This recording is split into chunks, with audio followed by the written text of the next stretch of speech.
Luis Garcia is with us as well. Luis, what's the vibe in Spain with Benzema making that decision to leave? Well, for me, the most important, guys, is that it surprised me that he said 24 hours before that, no, that was only rumors, that's not something that maybe wasn't going to happen. Then 24 hours after, he just decided that he was leaving, that he was going to move out far from Real Madrid. And I think that kind of got everybody on shock because Benzema has been a key player this season, of course, for the past few years, but definitely everybody was counting on him for the transition period that is going to be Real Madrid in the next coming months or probably years. Because if you see that Benzema is going to go, Hazard, Mariano, probably Asensio, and probably Nacho, and even some more players, Real Madrid is going to have to make a big investment. Any kind of player who can score plus 24 goals plus every single season is going to give you a nod. It's going to give you the chance of winning a trophy. If you have to share that in all the positions, it's not going to be easy. But there's not many players like this one. Harry Kane is one of them, but he's been wanting for quite a few clubs in the past few years, and they have always find it very tricky to take him away from Tottenham. You know that the chairman is very difficult to deal with, and now it's Manchester United. It's been linked also with the move for the players, so it's gonna be a big fight. But again, I heard also that Kai Havertz could be another player, but it's a totally different player. I'm not sure if the people is gonna be happy with Kai Havertz just moving on to Real Madrid, because definitely not the style of player that Real Madrid needs at the moment.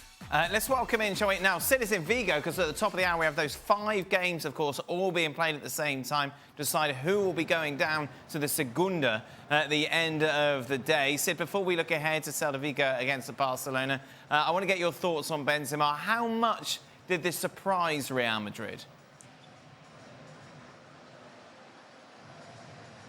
I don't think it surprised them, in the sense that I don't think it surprised them that this was on his mind, that this was something he was contemplating, because he's been thinking about it for quite a while. I think he was relatively direct with them in terms of saying, this is what I would like to do, this is what I'm planning to do.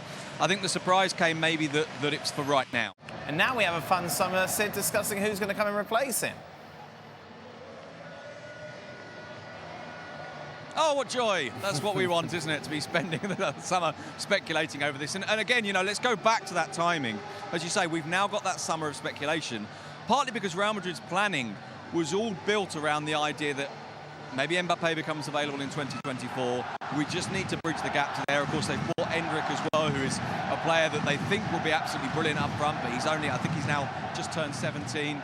You know, this is someone you're going to need time for. So the timings of this are not quite right. And as you say, that now puts us into this period of speculation, which is, who do you get in the meantime? What does that mean for your long-term planning? Because if your long-term planning is about Mbappe, what kind of player do you get in now? What kind of age of player do you get in now? And how do you make all of those pieces fit together? Meanwhile, of course, Luis, we saw Eden Hazard and Real Madrid come to the agreement that he can leave the club with a year left on his contract. It's interesting hearing stories from those who have played with him before, saying that he was never a player who was committed in training.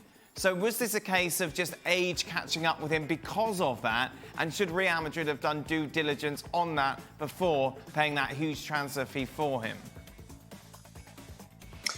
Of course, you have to do that kind of due diligence before you sign a player.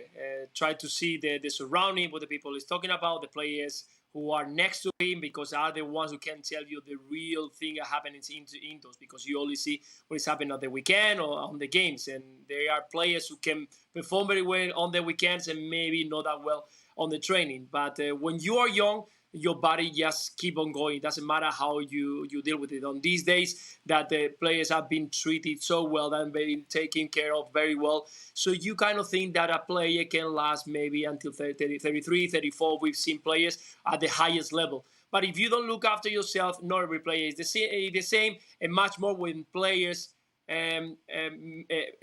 best strengths are speed, ability, and power. And of course, if you don't look after that, arrived at this moment that Eden Hazard didn't have the consistency needed, and then start getting problems with injuries, and then start problems with the manager not counting with you, and that circle is very difficult to get out. And I think that Hazard not having the habits, the routine of looking after himself, arrived at this moment that even though that I don't think that he's got older or very old, he could be playing for quite a long more time. That catch up with him, and at the moment it's very difficult to see him performing on a regular basis in a high level. So I think there is a pity because we are missing a very, very good player that I think Real Madrid could have used a lot more if that all kind of things putting together well. Thank you very much for watching ESPN FC on YouTube. For more highlights, analysis and exclusive content, be sure to subscribe.